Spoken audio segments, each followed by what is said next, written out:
Horror कहानियां TV. डरावना गांव। आज सुबह से ही आनंद शर्मा के परिवार में काफी हलचल मची हुई है। आनंद शर्मा आज पहली बार अपनी पत्नी कविता और बेटी सिया के साथ अपने पैतृक गांव जा रहे हैं।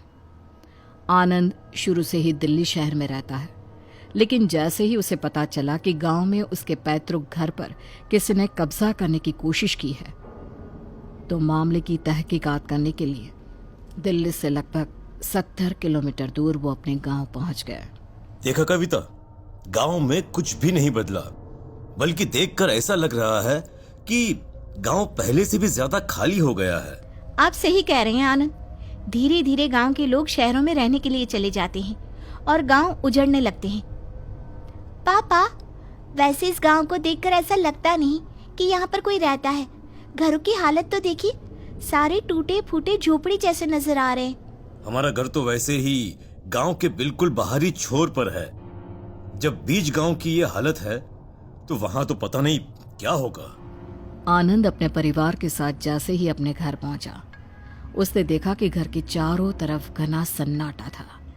दोपहर होने की वजह से चारों तरफ धूल का गुब्बार उड़ रहा था और बड़े बड़े नीम और पीपल के पेड़ों से अजीबोगरीब आवाजें आ रही थी, लेकिन इंसान नाम की कोई चीज दूर दूर तक दिखाई नहीं दे रही थी। पापा, मुझे बड़ी जोरों से प्यास लगी है, लेकिन यहाँ तो कोई नजर ही नहीं आ रहा और हमारे पास भी पानी खत्म हो गया है। कविता और सिया, तुम दोनों यहाँ घर के बाहर बैठकर इंतजार करो। मैं आसपास कहीं किसी के घर से पानी लेकर आता हूँ, ठीक है? आनंद सिया और कविता को वहीं छोड़कर पानी के लिए चला जाता है। सिया और कविता उस पुराने घर के बाहर बैठे ही थे, तभी अचानक से घर के बाहर लगा हुआ मोटा सा ताला अपने आप टूटकर जमीन पर गिर गया।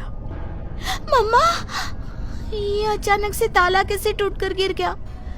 चाबी तो पापा के पास थी और वो इसे खोलने वाले थे ना। लगता है हम इस घर के मालिक हैं और हमें देखकर ताला अपने आप खुल गया। चलो, भगवान भी इशारा कर रहे हैं, हमें अंदर चलना चाहिए। माँ, मुझे डर लग रहा है।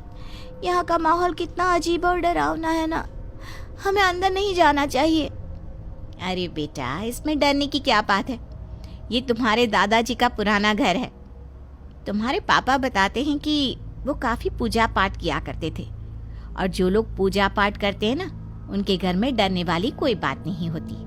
कविता हाथ पकड़कर सिया को घर के अंदर ले जाती है, और अब जैसे ही वो दोनों अंदर जाते हैं तो घर का दरवाजा अचानक झटके से अपने आप बंद हो जाता है। मम्मा, ये दरवाजा अपने आप कैसे बंद हो गया? अरे बेटा, बाहर कितनी जोरों की आंधी चल रही है, हवा से हो गया होगा। चलो अंदर चलकर देखते हैं। लेकिन सिया घबराकर दरवाजे की तरफ जाती है और उसे खोलने की कोशिश करने लगती है। दरवाजा कसकर बंद हो चुका था और सिया के बार बार कोशिश करने के बाद भी वो नहीं खुलता। इस बार कविता भी ये सब देखकर थोड़ा घबरा जाती है। इस दरवाजे को क्या हुआ है? मैं तुम्हारे पापा को कॉल करती हूँ, वो बाहर से इसे खोलने की कोशिश करेंगे। कविता और सिया दोनों मिलकर उस दरवाजे को खोलने की बहुत कोशिश करती हैं, लेकिन दरवाजा नहीं खुलता। यहाँ तो नेटवर्क भी नहीं है, तुम्हारे पापा का कॉल भी नहीं लग रहा, और वो इतनी देर से आए क्यों नहीं? मम्मा, शायद हमें थोड़ी देर इंतजार करना चाहिए। पापा यहाँ आएंगे तो जरूर बाहर से दरवाजा खटखटाएंगे। हम दोनों को बाहर ना देखकर वो हमें ढूंढने की कोशिश जरूर करेंगे। कविता और सिया जहाँ एक तरफ उस घर के अंदर बंद हो चुके थे, वहीं दूसरी तरफ आनंद पानी की तलाश में इधर उधर घूमता हुआ घर से काफी दूर पहुंच जाता है, जहां उसे एक रेत के टीले पर एक छोटी सी झोपड़ी नजर आती है। लगता है यहाँ कोई रहता होगा, मुझे यहाँ से पानी मिल जाएगा। अब आनंद जैसे ही उस झोपड़ी के अंदर पहुंचा तो उसने देखा कि सामने चारपाई पर एक बूढ़ी औरत लेटी हुई है। अम्मा, बड़ी जोरों की प्यास लगी है, क्या थोड़ा पानी मिलेगा? इस गांव का पानी खत्म हो चुका है। इस गांव में ना अब कोई जिंदा बचा है और न ही यहाँ आने वाला कोई जिंदा बचेगा। चले जाओ, तुम यहाँ से चले जाओ। लगता है अम्मा की दिमागी हालत ठीक नहीं, मुझे यहाँ से चले जाना चाहिए।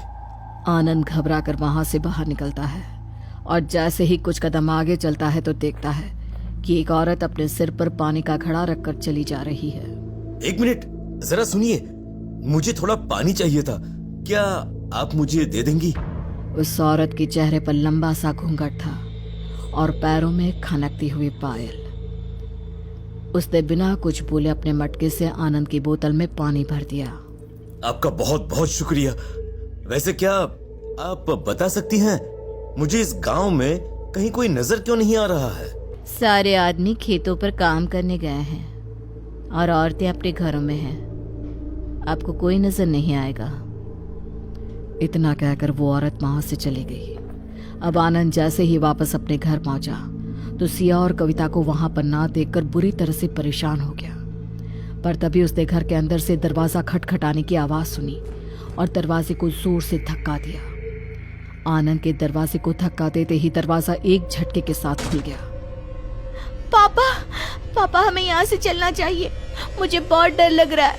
यहाँ पर कुछ तो गड़बड़ है। ये जगह बहुत डरावनी है पापा। अरे तुम बेकार में ही परेशान हो रही हो बेटा, ऐसा कुछ भी नहीं है। चलो चलो ये पानी पी लो। हमें 2 दिन यहाँ रुकना ही पड़ेगा, उसके बाद ही हम यहाँ से जा सकते हैं।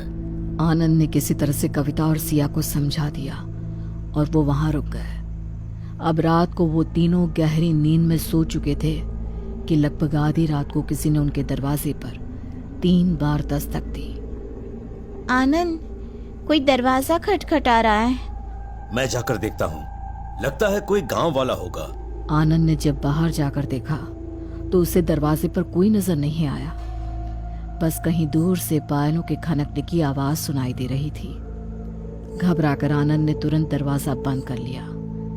कुछ देर के बाद घर के दरवाजे पर दोबारा 3 बार खटखटाने की आवाज सुनाई दी। मैं जाकर देखती हूँ कौन है जो इतनी रात को दरवाजा खटखटा रहा है। अब कविता ने जैसे ही दरवाजा खोला तो सामने एक बेहद भयानक दिखने वाले साये को खड़ा देख उसकी आंखें फटी की फटी रह गई। कविता ने डर से अपनी आंखें बंद कर ली और जोर से चीखने लगी, जिसे सुन आनंद और सिया तुरंत दौड़कर बाहर आए। क्या हुआ मम्मा? आप इतने जोर से क्यों चिल्ला रहे हो मम्मा? कविता ने अपने हाथ से सामने की तरफ इशारा करते हुए कुछ दिखाने की कोशिश की, लेकिन आनंद और सिया को वहां पर कुछ भी नजर नहीं आया। क्या हुआ कविता? अरे तुम इतना डर क्यों गई? यहाँ पर कोई भी नहीं है, सामने तो अंधेरा है। और इतना कहकर आनंद सिया और कविता को लेकर घर के अंदर की तरफ चला गया। लेकिन वो ये नहीं देख पाए कि उनके घर के ठीक सामने वाले नीम के पेड़ पर एक औरत उल्टी लटकी हुई अपनी लाल लाल आंखों से बस उन तीनों को ही घूरे जा रही है। अगली सुबह आनंद सोकर उठा तो गांव की तरफ निकल गया, पर पिछले दिन की ही तरह आज भी उसे पूरे गांव में कोई नजर नहीं आया।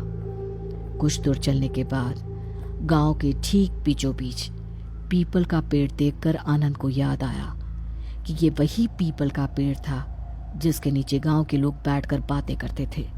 उससे कुछ ही दूरी पर एक चाय की थड़ी थी। वहां पर चाय वाला चाय बना रहा था।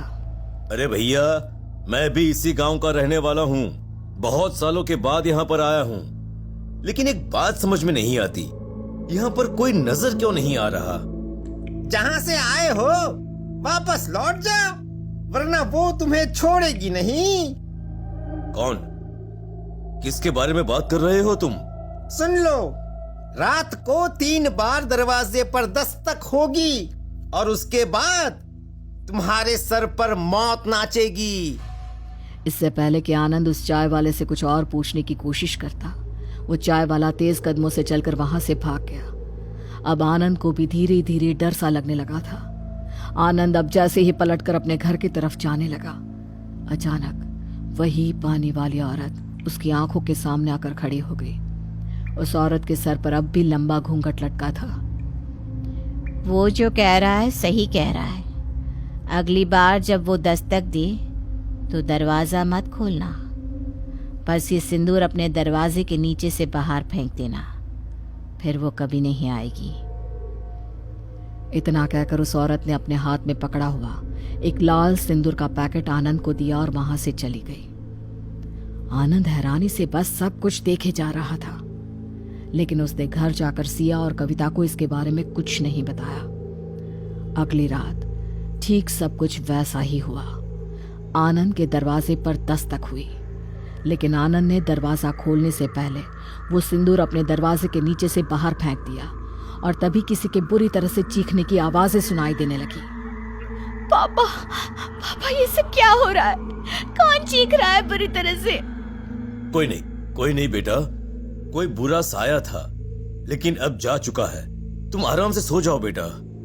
आनंद समझ चुका था कि उस गांव में ज्यादा दिन तक रहना उसके और उसके परिवार के लिए सही नहीं था, और अगली सुबह वो सिया और कविता को लेकर फिर से वापस दिल्ली की तरफ चल पड़ा। लेकिन जैसे ही उसकी गाड़ी गांव के बीचों बीच बने पीपल के पेड़ के पास से गुजरी तो अचानक से सिया को अपने शरीर में एक झटका महसूस हुआ। क्या हुआ बेटा, तुम ठीक तो हो ना? पता नहीं माँ, कुछ अजीब सा लगा। अचानक से सर में तेज दर्द शुरू हो गया है। कई बार कार में ट्रैवल करने की वजह से ऐसा हो जाता है। कोई बात नहीं बेटा। आनंद ने अपनी कार की स्पीड बढ़ा दी और तेज रफ्तार से वो गांव के बाहर की तरफ चल पड़ा। लेकिन वो इस बात से अनजान था कि जिस आत्मा के डर से वो गांव छोड़कर जा रहा था, वो आत्मा अब उसकी बेटी के शरीर में रहकर हमेशा के लिए उसके साथ रहने वाली है। ना मैं कभी खत्म हुई थी और ना मैं कभी खत्म होंगी। तुम्हारा पैतृक घर मेरा ठिकाना था, लेकिन आज से तुम्हारी बेटी का शरीर मेरा घर बन चुका है।